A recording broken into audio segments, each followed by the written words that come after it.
Hi, this is Larry Bauer, Chief Executive Officer of the Family Medicine Education Consortium, and I'm excited today to be talking with Dr. Kara Odom Walker. And Dr. Walker, thank you so much for being interviewed today. And is it okay with you that I call you Kara? Is that your? Yes, thanks, Larry. I'll call you Larry. Please call Yes, me please. Kara. That works great. Great, thank you. So Kara, tell us a little bit about who you are. Where did you grow up? What kind of family? How did you end up getting to medical school and beyond?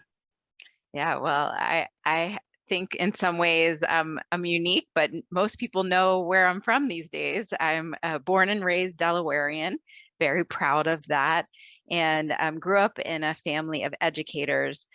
My parents were both in education, and really believed that my brother and I should just work hard and our career would come to fruition. But as a child of Delawareans, you hear a lot about the three C's. That's chemicals, chickens, and and credit cards, where many people Right. send their dollars in. So it influences what you think you're going to do when you grow up. And I definitely heard a lot about the need to have more diversity in engineering and science and technology careers, and loved it and loved math and science, and actually started out thinking my career would be focused in chemical engineering. Went to undergrad with this love of math and science and bioengineering. Did quite a bit of work actually at Merck Pharmaceuticals, where I learned about vaccine technology, making drugs, and how that works. And always thought we should do more in public health and global health, but realized quickly that that isn't necessarily the priority of industry, and decided I wanted to go to medical school to be closer to where I thought I could serve communities. And I think that idea of service really comes from my parents, who both were committed. I also am biracial by background. My mother grew up on a dairy farm in Iowa. Her parents were coming through Ellis Island to immigrate to this country, and had this really amazing background, but it was very kind of racially segregated. And her view of the world was that she would go to college and find a job and an opportunity, and probably wasn't given all of those opportunities along the way. I think she might have been a doctor in a different day and age and different circumstances, but ended up going to New Jersey with a college roommate of hers who she played basketball with, and met my dad on the Jersey Shore. He was from New Jersey, and at that time, interracial marriage was not really the most popular thing. And I think Right. they both have been married over 50 years and have endured quite a bit, just seeing them navigate the world around them. That really made me committed to making the world kind of a better, more just place, and seeing the differences in worldviews from both of my parents, and from the eyes of discrimination throughout my life growing up, really made me committed to trying to right the ship, if you will, and make sure that everyone has equal opportunities, and recognizing that I was very fortunate to be born into the family I was in, and be encouraged and supported to go to school, to pursue my dreams, and to figure out how to navigate some of those challenges. And ended up at a medical school at Jefferson in Center City, Philadelphia, where I was able to see upfront what health disparities were in an urban setting, different from where Right. I grew up, but really work on those issues, set up community health fairs, be very active in social issues, and ended up being a leader at my medical school in how we think about the diversity of the workforce. I ended up running for national president of the Student National Medical Association, took a year off during medical school between my third and fourth year to study public health at Hopkins, but also have this amazing leadership platform to advocate and push for issues around underrepresented minorities and diversity in medicine, and fell in love with family medicine. I met Barbara Starfield while I was at Hopkins, and Oh, had cool. had the pleasure of hearing her views of my career and where I could make an impact as a leader.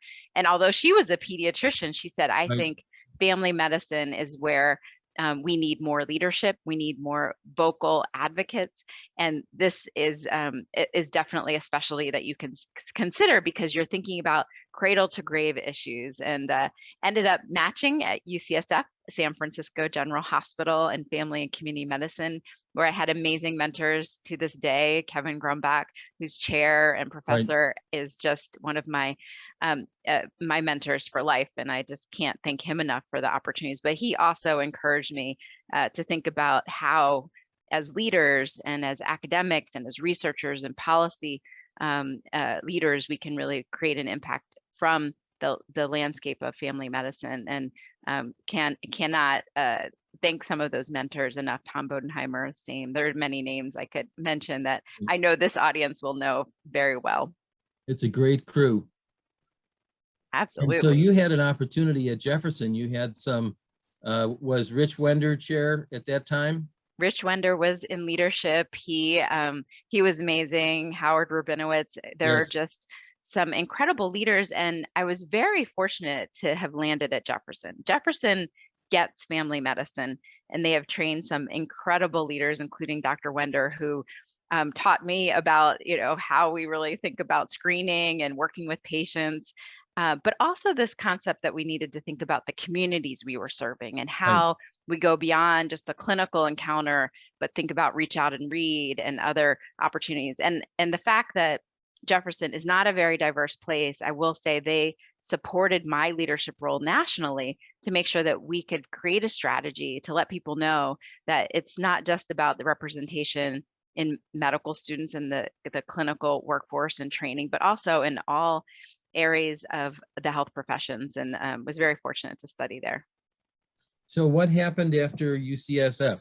What? So after UCSF, I ended up thinking about practicing and going to a clinic, but I also had a plan B. I think if anything, I was trying to figure out where I would land and wanted to have a very non-traditional career. I think I knew very quickly that I wanted some kind of leadership role and policy role, and was accepted into the UCLA Robert Wood Johnson Clinical Scholars Program. And it's a very competitive program where you spend 2 to 3 years studying health services research, becoming a physician leader, and really understanding how physicians can intersect and inform the policy process. While I was in Los Angeles, I had an opportunity to work very closely with the South Los Angeles community on the impact of a safety net hospital closure, Martin Luther King Jr. Hospital, which I had become familiar with because of my time in leadership with the Student National Medical Association, because of Charles Drew University, and because of my leadership in serving on the board of the National Medical Association, where at the time residents were being displaced because the residency programs were being shut down. And so I landed in LA at this very unique time, and there was a major crisis for a community that had been long impacted by the Watts riots. I designed and co-implemented a study with community members around what the impact of that closure was, and worked closely with funders, California Endowment, the Hospital Association, LA County Physicians Association, to make sure that we had recommendations that were informed by the community, so that when the hospital reopened, there was a plan and a coordinated strategy around safety net care and services for this particular community that was as large as my home state. It was 1 million Right. people in Right. South Los Angeles, but has a longstanding legacy around structural racism and discrimination, and those experiences truly showed me that it matters to have physician leadership at the front of designing a system, and to make sure that policymakers understand the impact that they're having on decisions that they're making, that they could put resources into a community, into a hospital, and into a system that really needed it. So that was an incredible time of my life, to really just serve a need and to use my skills as a leader and researcher to inform things. After being in LA, I went back to San Francisco and was on faculty for a little while. and worked on measurement of integrated care and how we understand and define. It was a time where the Affordable Care Act was coming out. We had all this conversation around accountable care organizations and ACOs and what's primary care's role in implementing some of these new models. And I wanted to understand from the patient perspective, what does that mean? How do we create a system? What does it mean to have coordination and integration, and what would the design be if you could design it yourself from a patient viewpoint? Right. So I was on faculty for a couple of wonderful years and taught students and saw patients and did my research. And then my husband and I were starting a family and wanted to be closer to the East Coast, to be closer to home, headed to DC. And at that time, the Patient-Centered Outcomes Research Institute was coming out and trying to create this framework for how we do research differently that is informed by patients and communities and decision makers. I signed up with another family physician, Dr. Joe Selby, who I also owe a great deal Yes. to in my career. And he was looking for people, and he couldn't exactly articulate much beyond the statute where PCORI was going to go, but needed great talent. And I signed up. I knew I was signing up for something that would be a journey and a creation and a startup experience. I was one of the first 20 people hired for this new funding concept and idea. And we worked hard and created the framing for how we would fund research, how we would select projects. I ended up being the deputy chief science officer during that time, had a lot of opportunity to grow and learn about business execution, served on Dr. Selby's executive committee, where we worked very closely with the board. I led and staffed many board meetings, board committees, got to know some of those members, formative board members very well, and also stood up PCORI's advisory panels, which helped guide and select where we would invest and prioritize the research. I was there for 5 years. It was incredible. At that time, the Trump administration was coming in. There was lots of talk of repeal and replace. I think a few people said, Right. hey, is PCORI going to be around? Are they going to live through this repeal of the Affordable Care Act? And a colleague, another family physician, mentor, longstanding from Delaware said, hey, have you met the new governor back home? You need to. He's looking for someone to join him. And he believes in health and healthcare and believes that Delaware is on a really important trajectory around investing in communities and health. And one thing led to another. I met Governor John Carney and ended up being his cabinet secretary for health and social services. I served with him for almost his whole first term. COVID ended that term out. He's still dealing with it and doing an amazing job.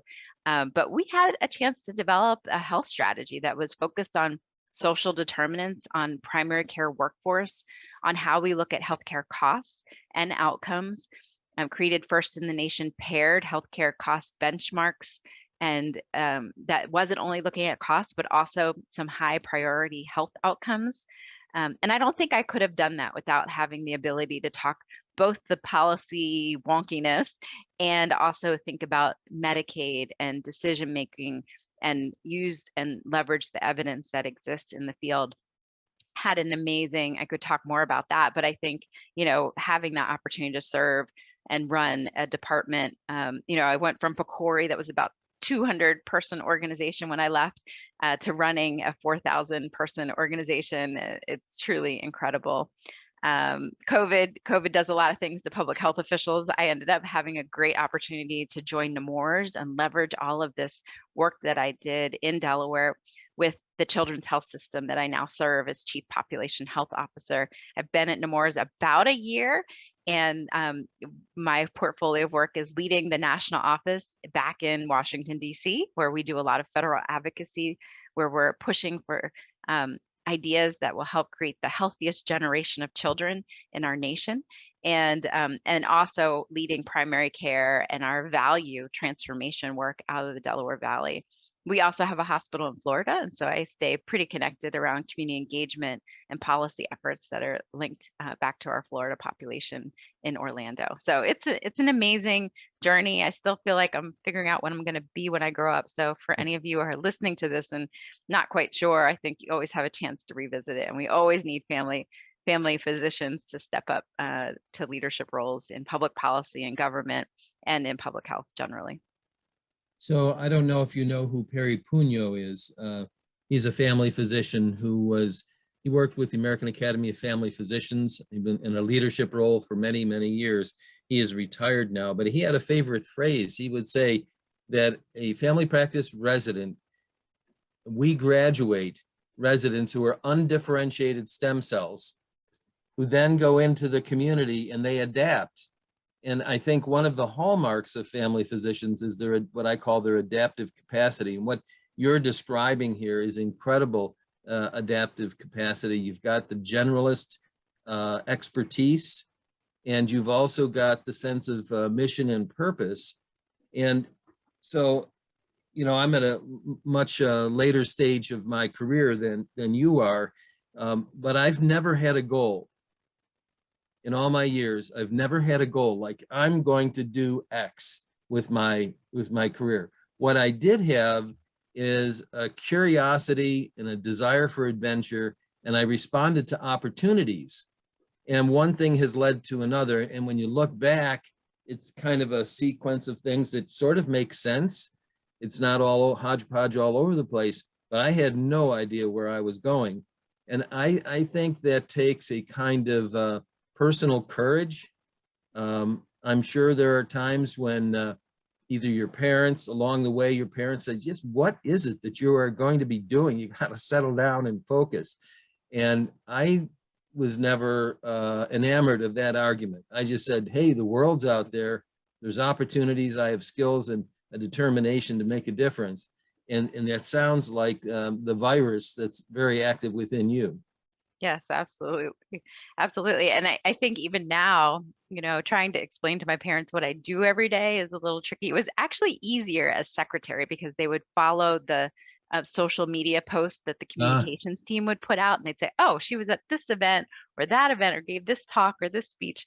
But now it's a little trickier to go back to explaining public health or what we're doing at Nemours. But I agree. I think in some ways, when I talk to people who are interested in these non-traditional, if you will, careers, I often am talking about taking chances and taking a risk and just following your heart and your passion, which is not what we're trained to do. When you've gone through all the hoops it takes to get to medical school and residency and a fellowship potentially, I think we're sometimes planning for it all to align and be sequential. But I agree. Sometimes you have to be okay with the zigzag and leaps of faith along the way.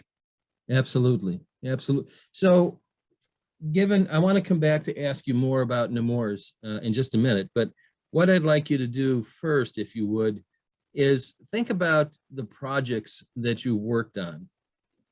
Which project would you say was most impactful in terms of improving the health of the population?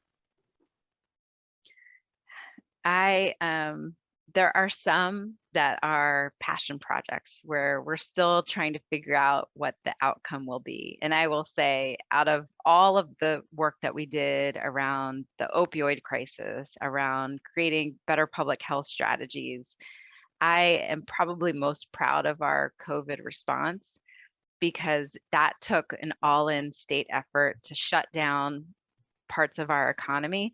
And that was a really hard decision to walk the governor through, and our country, right? We were listening and trying to understand best practices, but to try to keep nursing home residents safe and the patients who are in our state-run psychiatric hospital, while also managing all of the input that wasn't always glowing, I think was something I was incredibly proud of. We stood up a data dashboard quickly with help from a team out of Vermont to make sure that within the first 2 months, you could actually track the hotspots in each community and measure the inequities in care. It helped us create a strategy to deploy testing and outreach strategies where we had community health teams going to deliver cleaning supplies.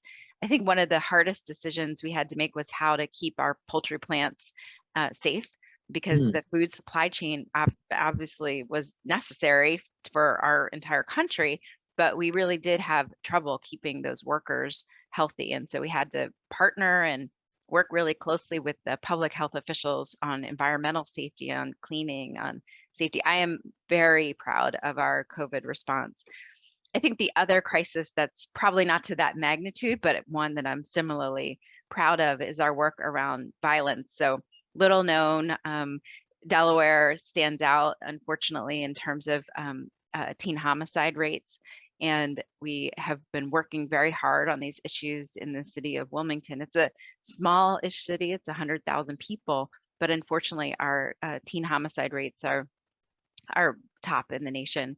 And we've been trying to deploy a team that uses cease violence methodology.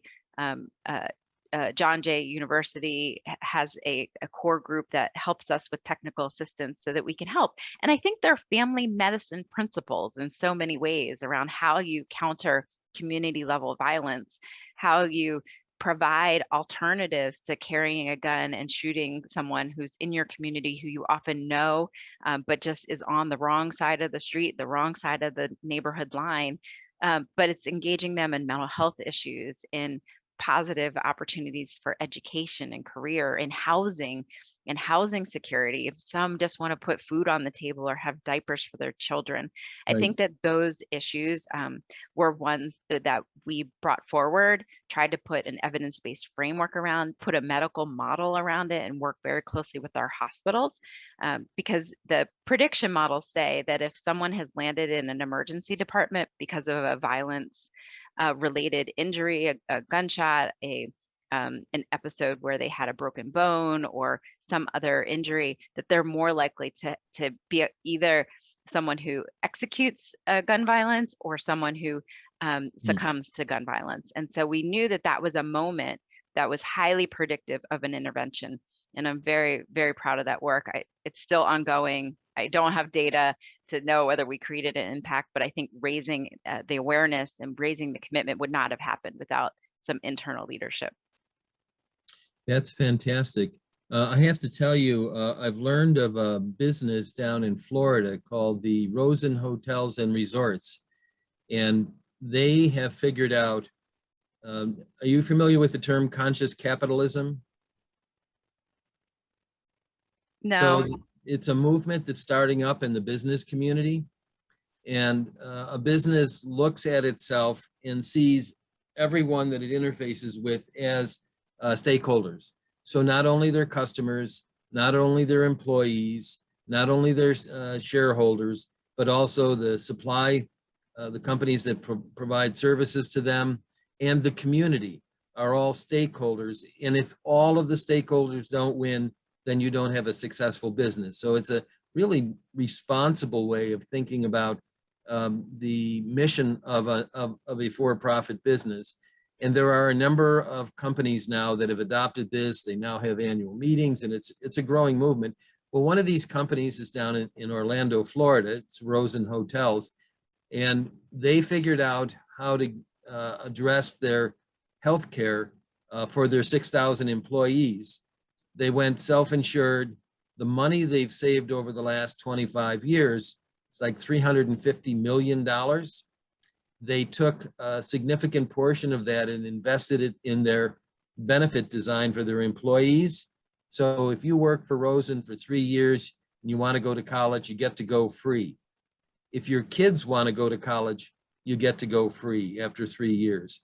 They invested in the local community.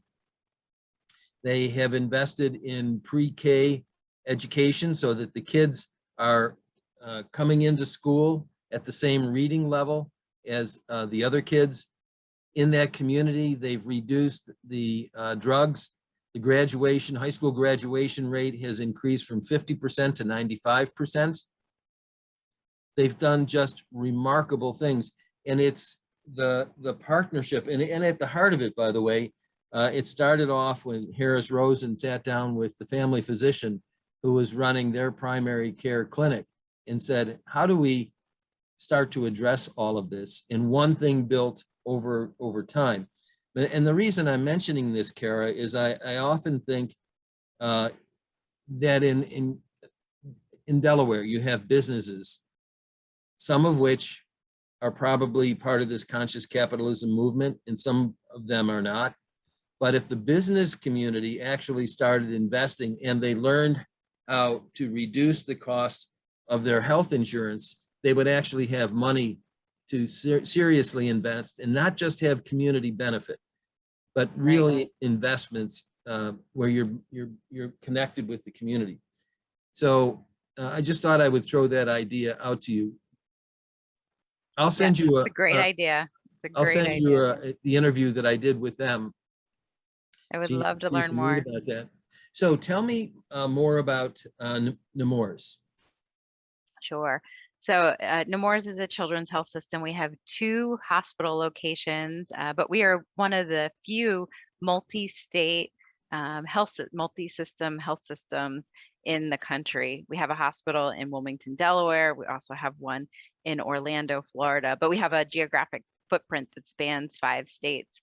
And we also have this national office presence where we focus on both policy and prevention. And most of that work has been in early care and education, how we create innovation with childcare workers and early learning facilities around healthy lifestyles for children at the earliest ages. We know that brain health matters, but it Yes. also matters what children put into their mouths and how we keep them at a healthy weight and healthy for the longevity. And so I have this amazing role in this enterprise. I'm working with Dr. Larry Moss, our CEO, and really trying to think about how Nemours as a health system invests in population health strategies, how we think about the uniqueness of Delaware in investing and moving to value, but also how we're doing that in Florida. Wow, that's very cool. So what kinds of initiatives, what kinds of projects are you developing?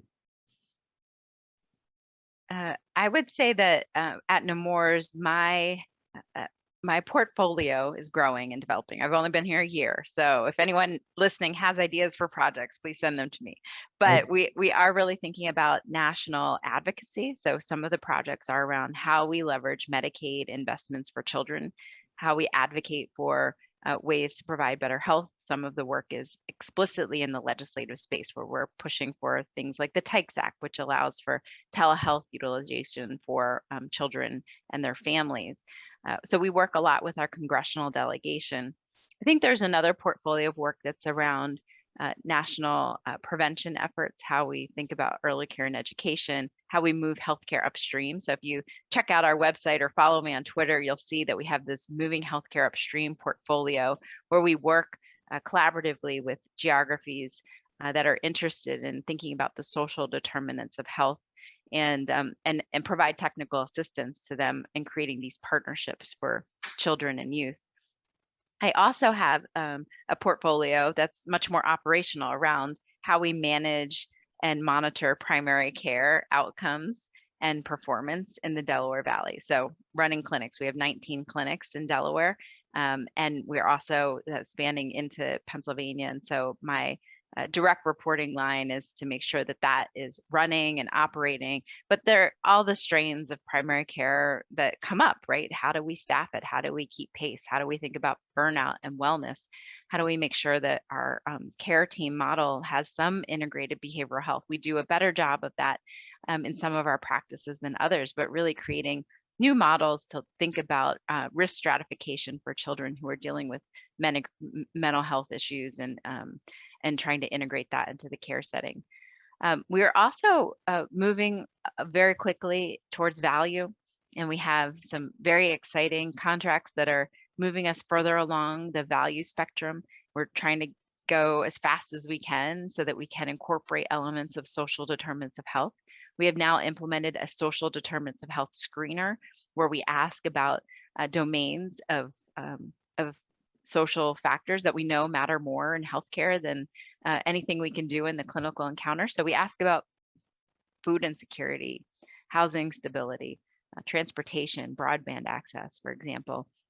And we're just learning now about how to put that into the electronic health record, how to use it to geocode and create community Mm. engagement strategies, invest in certain communities that may have a preponderance of some of these domains and social needs. And so that work, I think, will continue to evolve. We're also trying to set up a patient equity index for the enterprise. How do we measure and reduce disparities for those that we care for? Really excited about that area of work too. And then more broadly, culture matters. And I'm also responsible for thinking about a diversity, equity, inclusion across our enterprise. How do we embrace anti-racism principles, anti-discrimination work? How do we look at hiring and workforce and supplier diversity in all that we do in the enterprise? So I definitely never have a dull day. I love my job. I love the system that I'm in, and really excited to be part of their journey around moving to population health. So could you say more about the patient equity index? What exactly does that mean? Sure. So we're very interested in creating measurable targets to create patient equity. And right now, that means creating a dashboard of 2 to 3 priority measures that we believe we have good data on, and good racial and ethnic data is hard to come by. But we want to make sure that we're measuring where there are gaps.